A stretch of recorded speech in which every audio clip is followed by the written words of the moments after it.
At 7:42 a.m. on August 17, 1942, a 43-year-old Navy captain stood under a battered A-20 bomber, knowing his family was starving inside a Japanese prison camp in Manila. The 5th Air Force was losing aircraft faster than America could replace them. Convoys slipped through untouched. Crews were dying every week. Everyone said the war in New Guinea was unwinnable. But that morning, Captain Paul Gunn decided to do something no engineer, no commander, and no rulebook approved. He would rebuild American bombers into low-flying gunships powerful enough to break Japan's supply lines. The only question was, would he survive long enough to prove it? If you want to see how Pappy's gunship changed the war, hit like and subscribe for more forgotten stories. In July alone, the 3rd Attack Group had lost 11 A-20s trying to hit Japanese convoys from high altitude. Bombardiers couldn't touch moving ships, and when the pilots dropped lower, the deck gunners tore them apart. Captain Ed Leonard had watched 3 of his own crews burn in the Coral Sea just days earlier. Japan was reinforcing New Guinea whenever it wanted, but Gunn saw something everyone else missed. If a bomber flew low enough to skip a bomb across the water, like a stone, it could strike a ship at point-blank range. The problem was surviving long enough to get that close. But to hit a convoy up close, the bombers had to survive the run-in first. That meant blasting through the wall of Japanese deck guns with sheer forward firepower. In other words, turning the A-20 into a straight-line killer. The problem was obvious. The Havoc's 4.30 caliber guns were useless against ship armor. They might as well have been throwing pebbles. Gunn needed 50 calibers, 4 of them, mounted where the bombardier once sat, all firing forward at nearly 1,700 rounds per minute. General George Kenney gave him just 1 week to prove the idea wasn't suicide. Gunn scavenged 50 caliber guns from wrecked P-39 and P-40 fighters. The pilots long gone, but the guns still deadly. He mounted them on a steel frame inside the A-20's nose. Each gun weighed 64 pounds, plus 200 pounds of ammunition, pushing the plane's center of gravity dangerously forward. The first test flight nearly killed the pilot. The Havoc struggled to climb, fighting to stay level, threatening to nose over. Gunn spent 2 grueling days shifting equipment and adjusting the tail trim until the bomber finally flew. Angry, unstable, but ready. Gunn shifted equipment aft and fine-tuned the tail trim. The second test pilot later reported the bomber flew like it was alive with anger, but it flew. On September 12th, 16 of these modified A-20s struck the Japanese airfield at Buuna, coming in at treetop level with guns hammering. 14 enemy aircraft were destroyed on the ground, and every anti-aircraft position was silenced. Not a single A-20 was lost. General Kenney wanted more, but the Havoc had limits. Its range couldn't reach Japanese bases across the Owen Stanley Mountains, and its bomb load was far too light for larger targets. Gunn realized the A-20 wasn't enough. He needed a bigger platform, the B-25 Mitchell, with longer range, heavier payload, and room for more guns. In December, he stripped the bombardier and nose guns from a B-25C, installing 4 .50 caliber guns in the nose, 4 more in external cheek tacks, and rotating the top turret forward. 10 forward-firing guns in total. Then he added 2 more on each side, bringing the total to 14. 215 pounds of lead screaming per second. The ground crew laughed, calling it Pappy's folly, but Gunn knew it was about to change the war. Gunn flew the prototype to Charter's Towers to show the 3rd Attack Group what his impossible gunship could do. The plane was nose-heavy, threatening to drop out of the sky on takeoff. He held full back pressure on the stick just to keep it level, but once airborne, the B-25 became a flying destroyer. Impressed, General Kenny ordered 12 more conversions immediately. The 81st Air Depot Group in Townsville worked around the clock, 18-hour days, to modify every available B-25 and turn Gunn's vision into an unstoppable force. If you want to see how Pappy's gunship changed the war, hit like and subscribe for more forgotten stories. By February 1943, 30 of Gunn's strafers were ready for combat. Then, General Kenny sent the blueprints to engineers back in Ohio.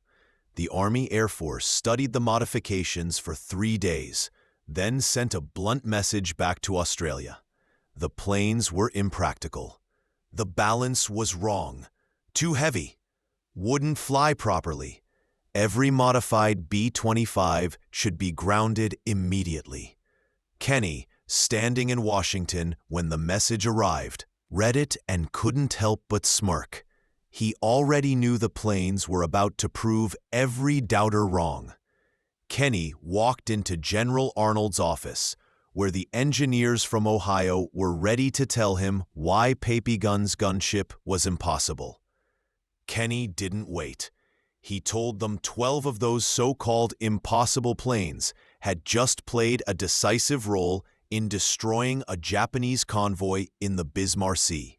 Every transport sunk. 60 more strafers were already being modified in Australia.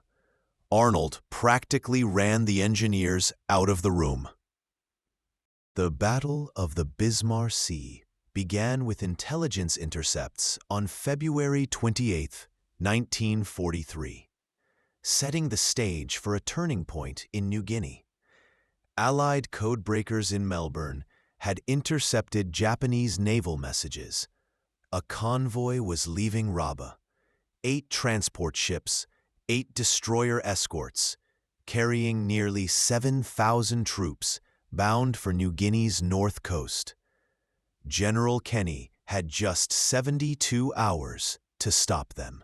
The convoy would cross the Bismarck Sea, a 400-mile stretch of open water. The Japanese commanders counted on the monsoon season to shield them. Low clouds, heavy rain, near-zero visibility. Allied bombers couldn't strike what they couldn't see. The Japanese were right about the weather, but dead wrong about the bombers. On March 2nd, Allied reconnaissance planes spotted the convoy steaming south through the Vitiaz Strait. B-17 Flying Fortresses attacked from 15,000 feet, weaving through cloud breaks. They dropped 137 bombs and claimed multiple hits, but post-battle analysis told the real story. Nothing sank. High-altitude bombing against moving ships simply didn't work. The convoy kept pressing on. That night, the transports scattered, hugging the coast of New Guinea, untouched and on course for their destination. The destroyers formed a protective screen, and Japanese commanders believed they'd reach Leyte by dawn on March 4th. Ready to unload troops under fighter cover, they thought the war in New Guinea was tipping in their favor, but they had no idea what awaited them at first light. That evening, Captain Ed Lenner briefed the 92nd Bomb Squadron at Port Moresby. 12 B-25 strafers, 30 modified A-20 Havocs, Royal Australian Air Force fighters on top cover, and P-38 Lightnings assigned to handle the Japanese Zeros. Every piece was in place for a strike no one expected. The strafers would come in at mast height, barely 50 feet above the water, close enough to taste the ocean's spray. At that altitude, every run was point blank. The plan looked brutally simple: overwhelm the deck gunners with a wall of 50 caliber fire, skip bomb the transports while they were stunned, and get out before the Zeros showed up. Lerner had flown this tactic once, just once. During the briefing, his navigator asked what they'd do if the strafers took fire on the approach. Lerner didn't blink. "We'll find out tomorrow." The briefing ended at 2200 hours. Nobody slept. At 0630 on March 3rd, the strike force gathered over Cape Ward Hunt. 137 aircraft ready for battle. The B-17s would go first, attacking from high altitude to draw the Japanese defensive fire upward. Then the strafers would move in low. The convoy was 70 miles northwest of Lely when the B-17s arrived, ripping through scattered clouds. The transports opened fire with every gun, black puffs of flak erupting around the bombers. One B-17 took heavy damage and was forced to turn back, but the rest pressed on.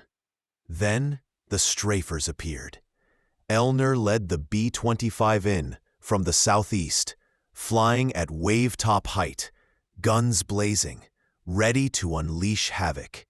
12 B-25 strafers, each with 14 forward-firing guns, 168 barrels of lead in total, swept in like a wall of firepower, 300 yards wide. The Japanese crew aboard the transport Kyoku Shimaru spotted them at 2 miles. The ship's captain ordered a hard turn to starboard. Too late.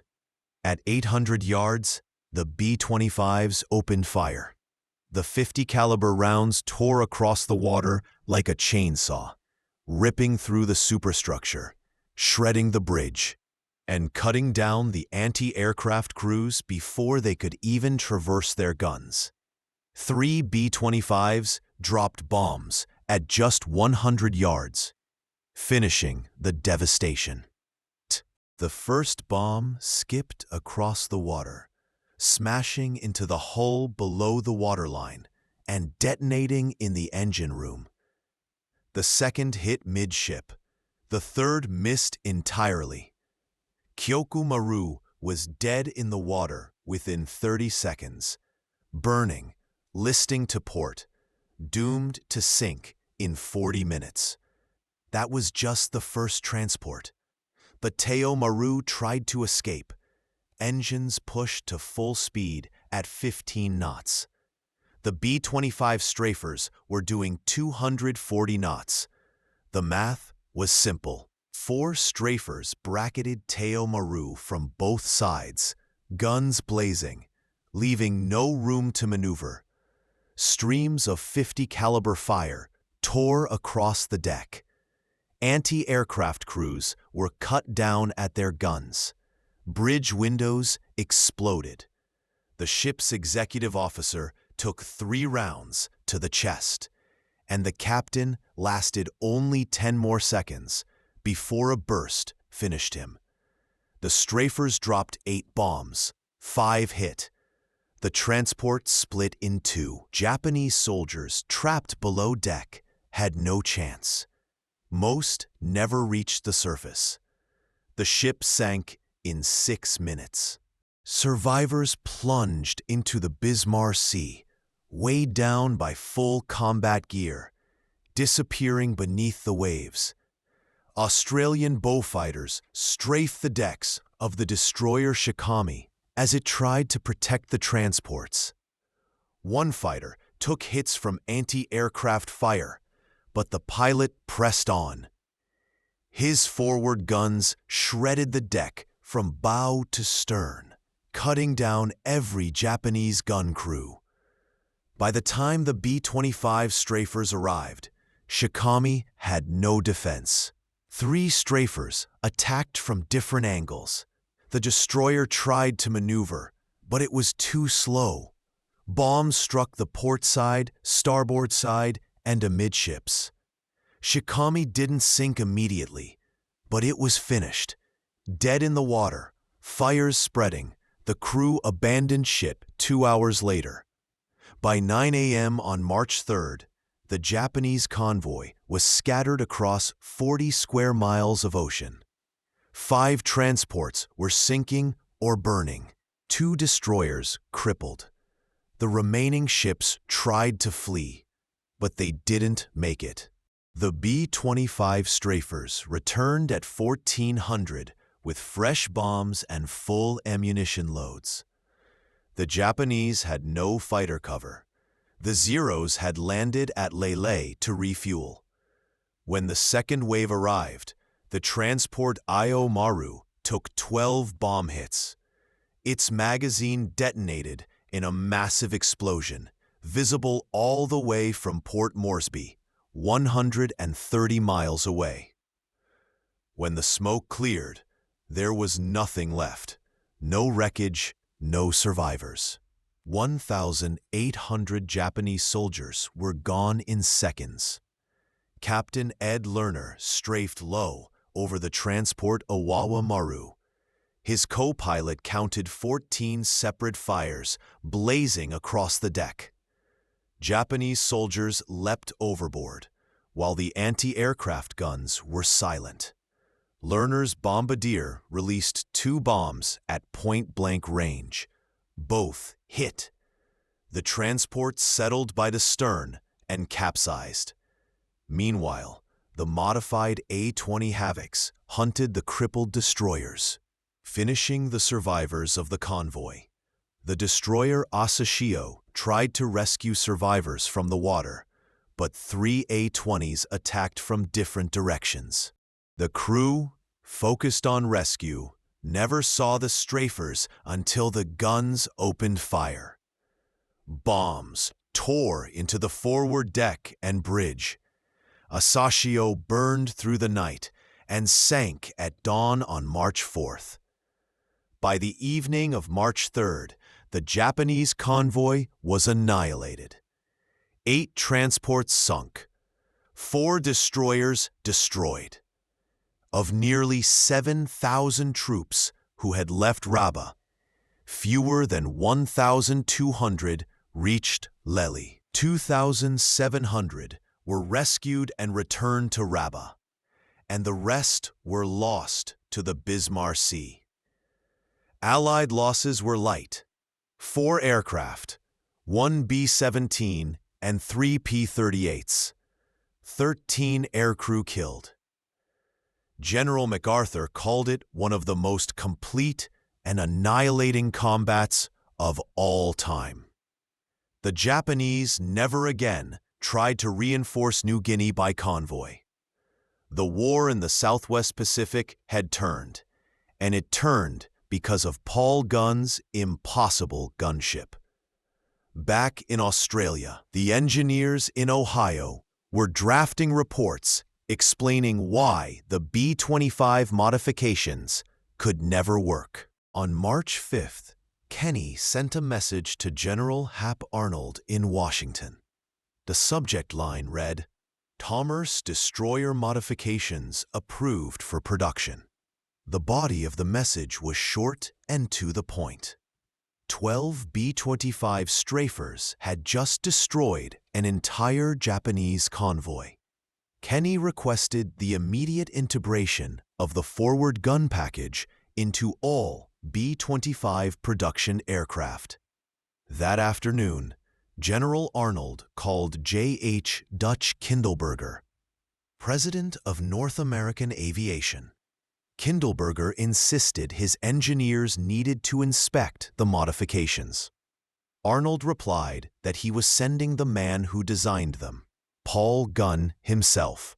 Gunn didn't want to leave Australia, but duty called. Paul Gunn's wife, Polly, and their 4 children were still trapped in the Santo Tomas internment camp in Manila. The Japanese had held them since January 1942. 14 long months. Gunn flew every mission, hoping he could inch closer to liberating the Philippines. Going to California felt like flying in the wrong direction. But Kenny's order was clear. The 5th Air Force needed factory-built strafers, hundreds of them, and Gunn was the only man who could show North American aviation how to do it right. The general promised Gunn he would be back in the Pacific within 6 weeks. On March 27, 1943, Gunn landed in Long Beach, California.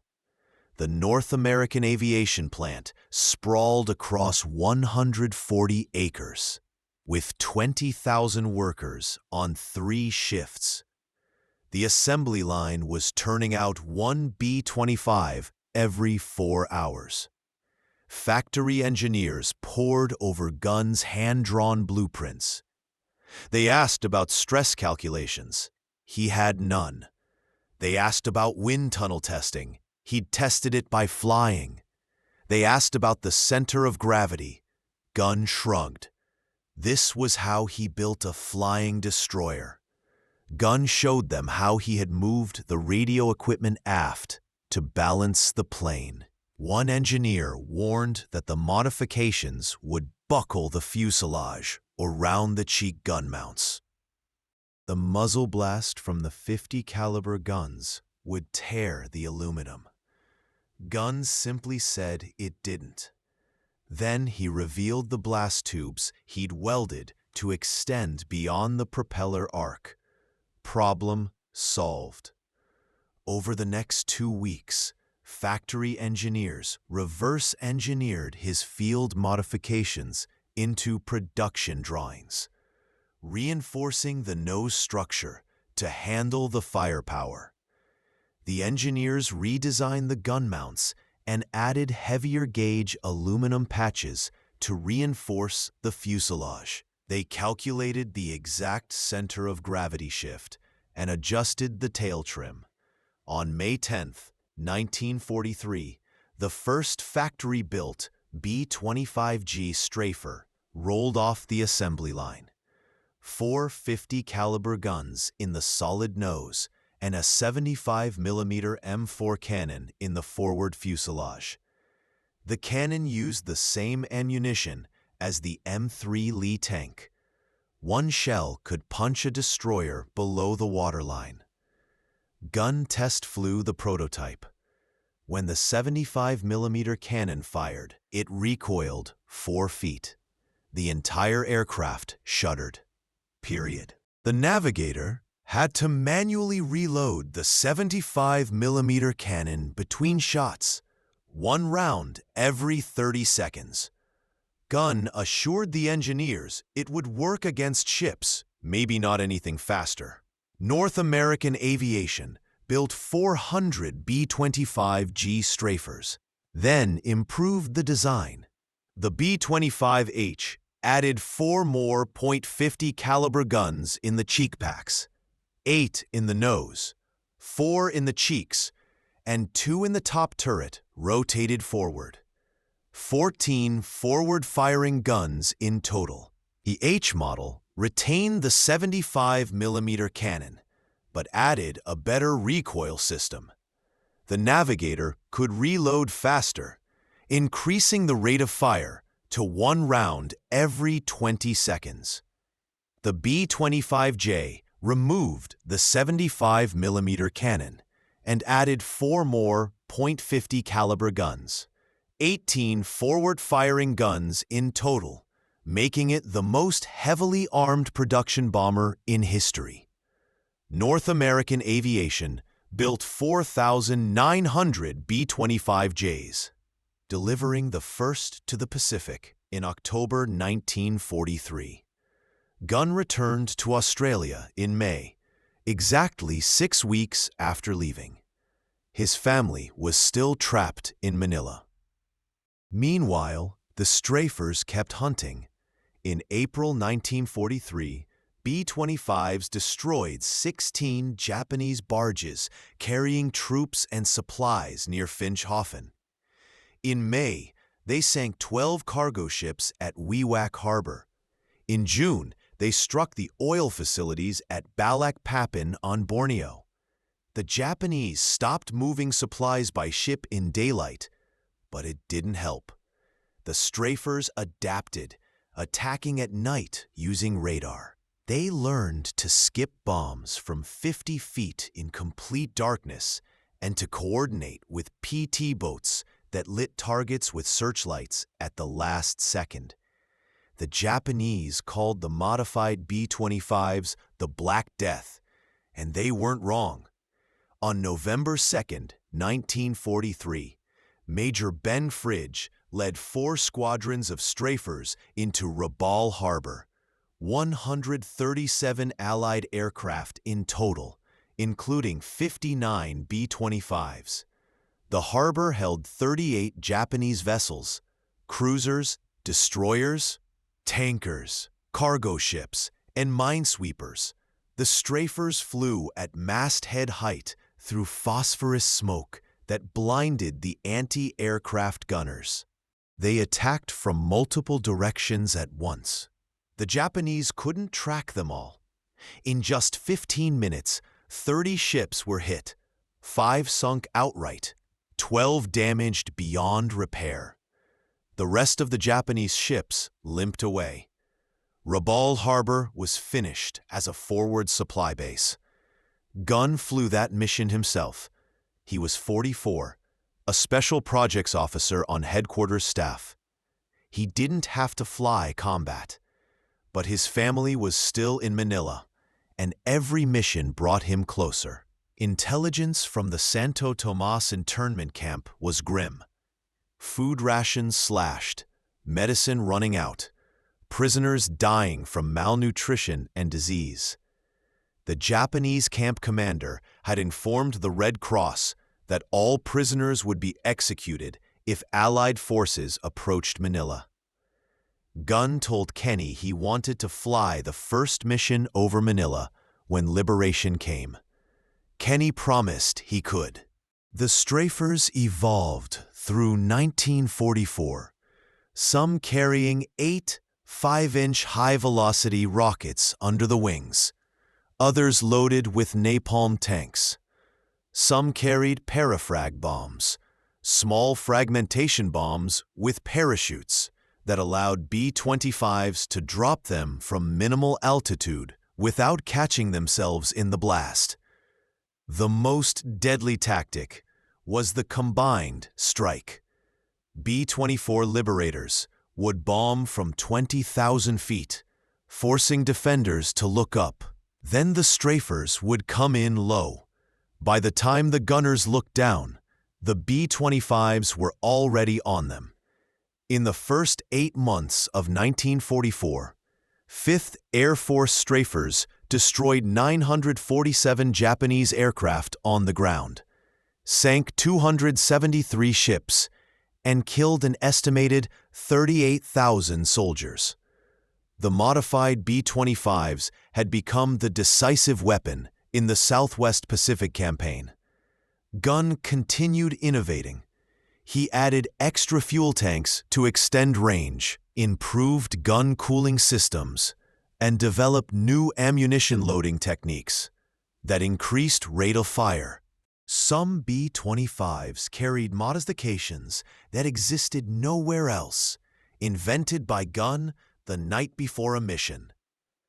Other theater commanders wanted strafers. Kenny sent them the blueprints.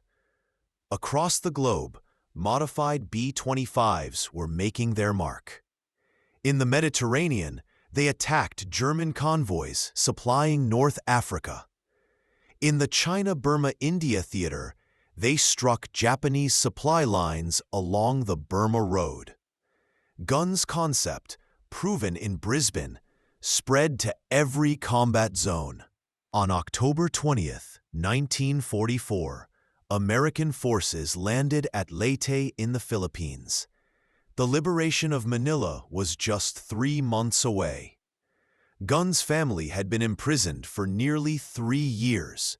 He was flying multiple missions every day, telling his crew chief he wouldn't stop until they were free. On November 27, 1944, at 0330 hours, Japanese bombers struck Tacubon Airfield, 56 aircraft, Mitsubishi G4M Betty. Bombers escorted by Zero fighters. They came in low from the north. Radar operators spotted them too late. Gunn was in the operations tent, reviewing mission plans for the morning strike, when the first bombs hit. The tent sat just 200 yards from the main runway. Too close. The blast wave knocked him off his feet. Shrapnel tore through the canvas walls. One fragment struck his left leg. Another tore into his shoulder. The medical officer found Gunn trying to stand, blood soaking through his flight suit. He said he needed to check on his aircraft.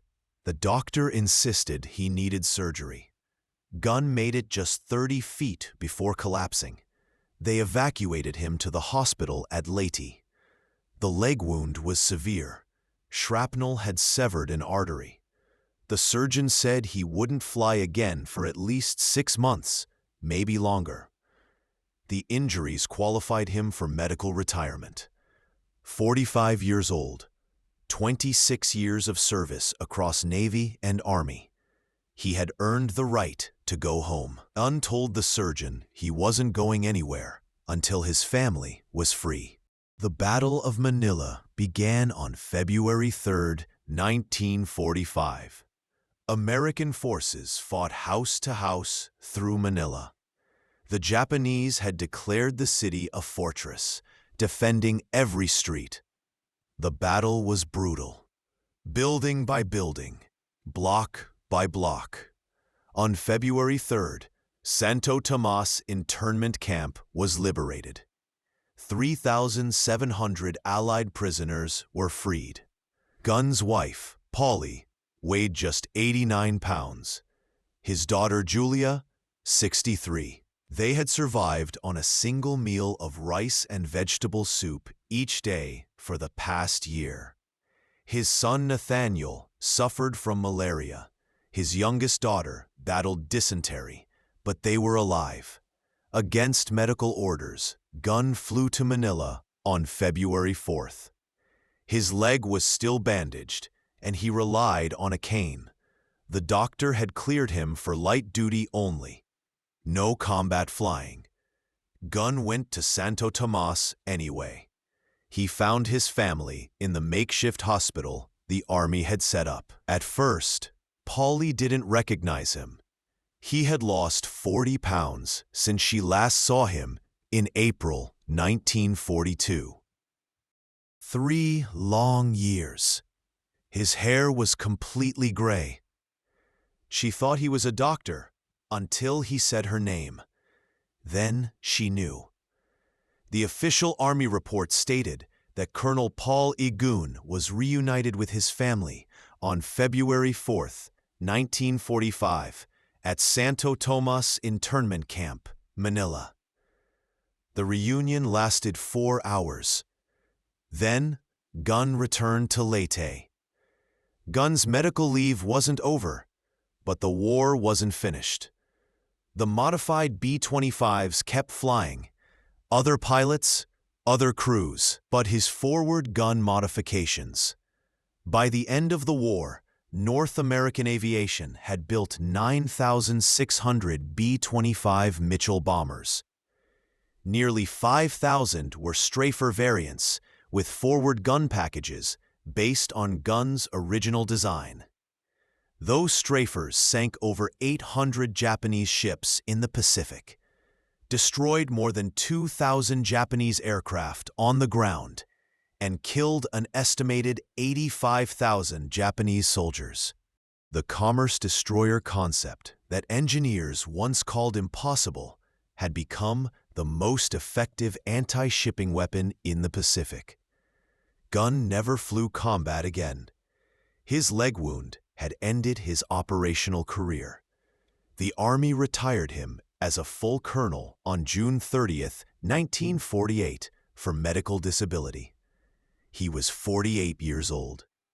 Gunn returned to the Philippines and rebuilt Philippine Airlines, the company he had started before the war. By 1946, operations resumed with 3 surplus C-47 transport aircraft. He flew routes between Manila, Cebu, Davao, and other Philippine cities, turning the airline into a post-war success. The airline he had built with just 5 Beechcraft planes before the war now spanned the entire Philippine archipelago. In 1947, the Philippine government awarded him the Distinguished Service Star. President Manuel Roxas personally presented the medal. The citation read, "For extraordinary heroism and exceptional service to the Republic of the Philippines during the Liberation Campaign." Colonel Gunn's innovative aircraft modifications directly contributed to the defeat of Japanese forces and the liberation of the Filipino people. The United States military had already recognized his heroism. Distinguished Flying Cross with Oak Leaf Cluster, Silver Star, Legion of Merit, Air Medal, and 9 Purple Hearts. The Distinguished Service Cross was recommended but never approved. Some officers believed his impact was technical, not tactical. They were wrong. General Kenny wrote in his memoir, "Pappy Gunn was the most valuable man in the 5th Air Force. His mechanical genius and combat innovations changed the course of the war in the Southwest Pacific. Without his strafer modifications, the Battle of the Bismarck Sea would have been a Japanese victory. Without Bismarck Sea, New Guinea might have fallen. Without New Guinea, the liberation of the Philippines would have been impossible." General MacArthur agreed. In a classified letter to the War Department dated July 1945, MacArthur recommended Gunn for promotion to Brigadier General. The recommendation was denied. The Army Air Force was reducing force structure and promotions were frozen. Gunn remained a colonel. He never complained. He had achieved what he fought for. His family was free. The Philippines were liberated. The Japanese were defeated. That was enough. Philippine Airlines grew steadily through the late 1940s and early 1950s. Gunn acquired DC-3s, then DC-4s, and later Convair 340s. The airline expanded routes to Hong Kong, Bangkok, and Singapore. By 1956, PAL was flying to San Francisco. Gunn's small inter-island airline had become an international carrier. He flew constantly, Manila to Cebu, Cebu to Davao, Davao to Hong Kong. He couldn't stop. The war had taught him that movement meant survival. Standing still meant death. Some of his pilots said Gunn was still fighting, still outrunning something. Maybe the memory of Sto Tomas, maybe the faces of the men who had flown his modified aircraft and never returned. On October 10, 1957, Gunn chartered a Beechcraft Model 18, a twin-engine plane, for a routine flight from Manila to Baguio, 140 miles north. The weather forecast warned of scattered thunderstorms over the Cordillera Mountains, but nothing severe. He filed his flight plan at 0800 hours, departure 9:30, expected arrival 1100. The tower cleared him for takeoff on 9:28.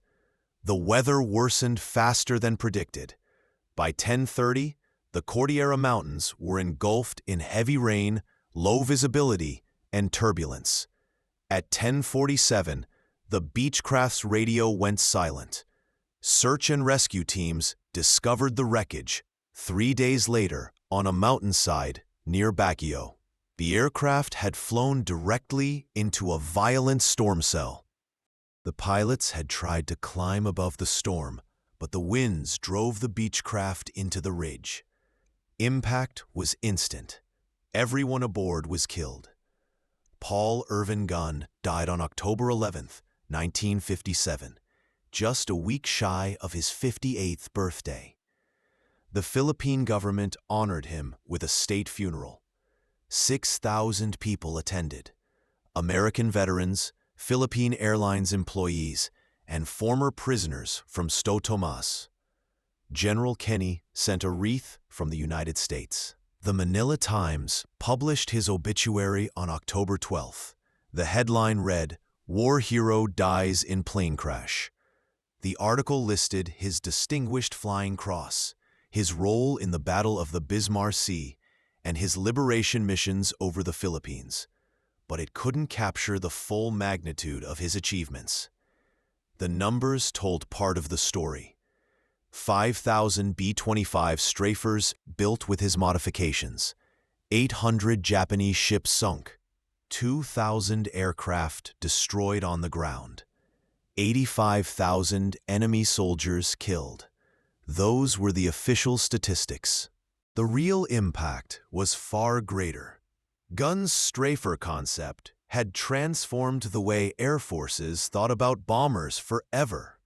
Before Gunn, bombers simply dropped bombs from high altitude. After Gunn, bombers became multi-role weapons: strafing, skip bombing, close air support. The AC-130 gunship used in Vietnam descended directly from Gunn's B-25 modifications. So did the A-10 Warthog. So did nearly every modern attack aircraft with forward-firing guns. In 1948, North American Aviation hired Gunn as a consulting engineer. He worked on the B-25 Tornado jet bomber, advising on gun mounts and designing forward-firing armament packages. The company paid him handsomely, but he gave most of it to veteran organizations. His son, Nathaniel, followed in his father's footsteps, joining the Air Force and flying B-52s in Vietnam. He retired as a colonel and wrote a book about his father titled Pappy Gunn, published in 1994. It sold 12,000 copies, yet most Americans had never heard of Paul Gunn. Today, the National Museum of the Pacific War in Fredericksburg, Texas, displays one of Gunn's original gun-mounting drawings. The paper is yellowed, the measurements handwritten in pencil. It shows 4 .50-caliber guns inside an A-20 nose compartment. No stress calculations, no computer modeling, just the sketch that killed 8,000 Japanese soldiers in the Bismarck Sea. In 2008, the Air Force Association inducted Paul Gunn into the Air Force Enlisted Heritage Hall. The citation highlighted his innovations, his combat record, and his lasting influence on modern attack aviation. The ceremony took place in Washington, attended by 3 of his grandchildren. Philippine Airlines still operates today, flying to 42 destinations across Asia, Australia, and North America. At the Manila headquarters, a portrait of Gunn hangs in the main lobby, Most employees don't know who he is. If this story moved you the way it moved us, do me a favor. Hit that like button. Every like tells YouTube to share this story with more people. Subscribe and turn on notifications to catch every forgotten story like this. Every day, we're uncovering forgotten stories from dusty archives. Stories of mechanics and innovators whose work saved thousands of lives with gun packages and field modifications. Real people, real heroism. Drop a comment and tell us where you're watching from. United States, United Kingdom, Canada, Australia, the Philippines. Our community spans the globe. You're not just a viewer. You're helping keep these memories alive. Tell us your location. Tell us if someone in your family served. Just let us know you're here. Thank you for watching and for making sure Pappy Gunn and heroes like him don't fade into silence. These men deserve to be remembered, and you're part of that. Pappy's gunship had proven the doubters wrong, but this was only the beginning. Hit like and subscribe to follow more incredible stories from World War II.